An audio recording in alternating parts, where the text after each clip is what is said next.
So I think we can all agree by now that the Striker Battle Gear right now, it's the highest DPS gear set that we have in the game. It's a pretty strong gear set, it hits pretty hard, and also the developers just changed it to make it even easier to use because you lose less stacks per second if you are not shooting your enemy. With all that said, this Striker is not perfect. It does have a flaw, which is survivability, which was what people were complaining before. Now, I don't think that's a totally bad thing because I feel like there is ways you can make the Striker a lot more survival, just like I'm showing you guys on today's gameplay. And as you see, I am shredding the enemies and I still have 100,000 armor regen per second. That's gonna be the beauty of this build. You have some damage, but also you have a great survivability. Now, if you guys are old Division players, right, if you started playing the Division from the Division 1, you know that the Striker Battle Gear from that game was a lot stronger because it had a second effect once you get stacks. Not only you get damage, you also had a healing effect over time that you get depending on how much stacks you had. On the Division 2, the Striker Battle Gear does not have that second effect. You only get the damage per stacks and nothing about healing per stacks. But on this video, I'm gonna show you guys today on this build a total of 100,000 armor regen per second, and we can still hit pretty hard even though we are a tank build. That's the beauty about Striker. It is so strong when it comes to damage that even make it as a tank build, you still be hitting pretty hard with the right weapon. Where it gotta go? Gotta go.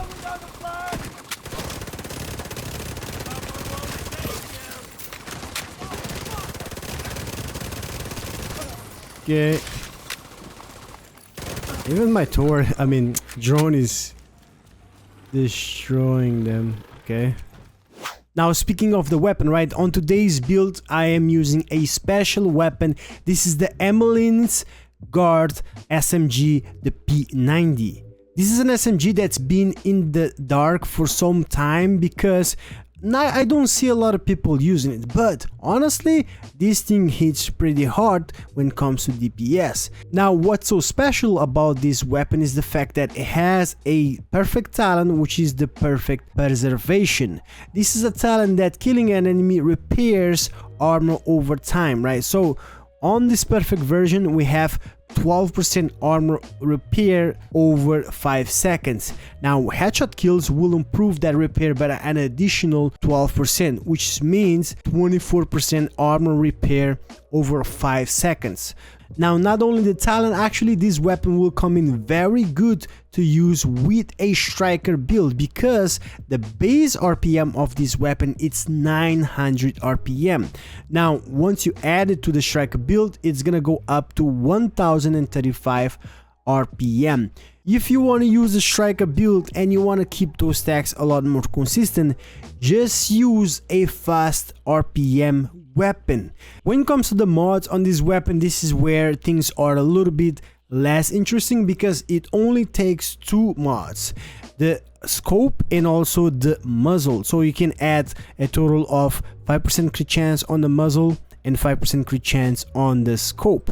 Now, honestly, I count it as it doesn't have 1 mod slot, even though, you know, a weapon can go up to 4 mod slots. But what I mean by that, so on the magazine, right, you don't have to count that because the weapon already comes with a base mag of 50, so you can count that is already a modded magazine. So what we actually missing is just the underbarrel, so another 5% crit chance or crit damage on the underbarrel. That's what we're missing from this weapon.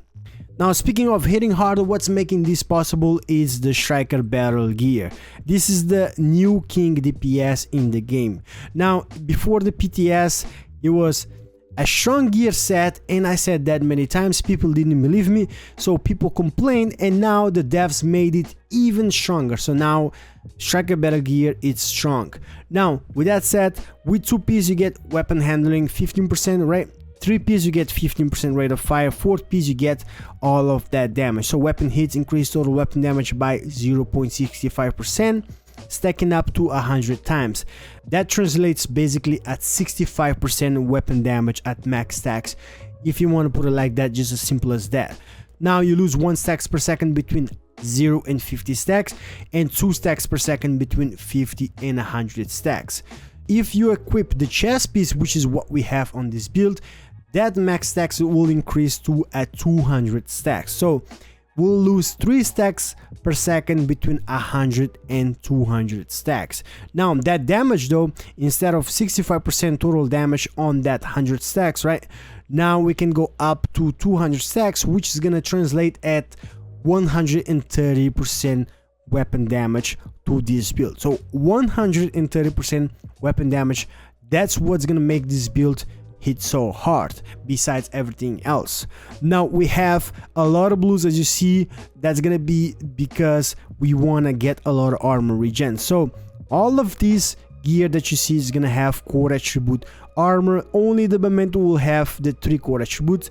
That's gonna give us another weapon damage in here. So the mask will have core attribute armor with attribute armor regen, and then a mod of crit chance. Same goes for the chest piece, and then on the holster we have just the core attribute armor with attribute armor regen, and then last but not least on the knee pads, core attribute armor with armor regen as attribute. The rest is gonna come from the Bellstone armory on these gloves and the memento backpack. Now speaking of the gloves, right, the Bellstone armory, by equipping one of them you get 1% armor regen, so that's very important for this build. Obviously with the attribute we'll have the armor regen attribute right there and the 12% critical hit damage. Last but not least, we have the start of the show. Honestly, this is what is actually making this armor regen even stronger. So the memento backpack has the talent kill confirmed. You kill enemies, you pick up these trophies from the floor up to 830 stacks. At the 30 stacks, the maximum, right, you get a 30% weapon damage, 30% skill efficiency, and a 3% armor regeneration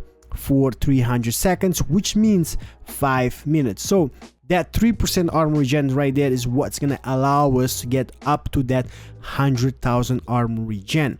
So for the skills, I am using the striker drone. This is because I have the FAMAS with the InSync. That's the best way that I personally activate InSync at all time. I just throw my striker drone out there, it does the damage to the enemy, so that's gonna allow me to activate that 30% with my FAMAS. The second skill is just a holographic distractor decoy in here. You can use whatever you want in here. The sidearm is actually kinda comes in handy because it has a talent, the perfect finisher. Now this comes on a named weapon, the Arbit, which is this sidearm that you can find, I believe, only in the dark zone. Now this perfect finisher, what it does is swapping from this weapon within 10 seconds of killing an enemy, it will grant you 35% crit chance and 40% crit damage for 15 seconds. Now this is important because on this build we are missing a lot of crit chance and crit damage, and also that's the reason, and making your SMG the main weapon, right, that's gonna allow you to get that crit chance, because SMG comes naturally up to a 21% crit chance. So if you take a look at the stats right now, we have 53% crit chance on this build, but only 69% crit damage. Especially if you change to the FAMAS, you see we have a lot less crit chance. So actually that perfect finisher will help us a lot better with our FAMAS if we can proc it. Now to finish it off, we are actually using the specialization, the gunner.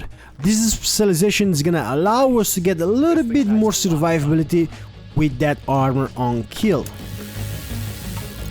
So we have killing enemies grants 10% armor regen. We have this perk right here, every third reload is 50% faster. That actually comes very handy. We have my favorite, the barrage, rate of fire increased by 5% on kills for 5 seconds, so that helps to get our DPS overall higher. So overall the gunner is very good, that's why I use it. But let me know what idea of another specialization that you would use in the comment section below.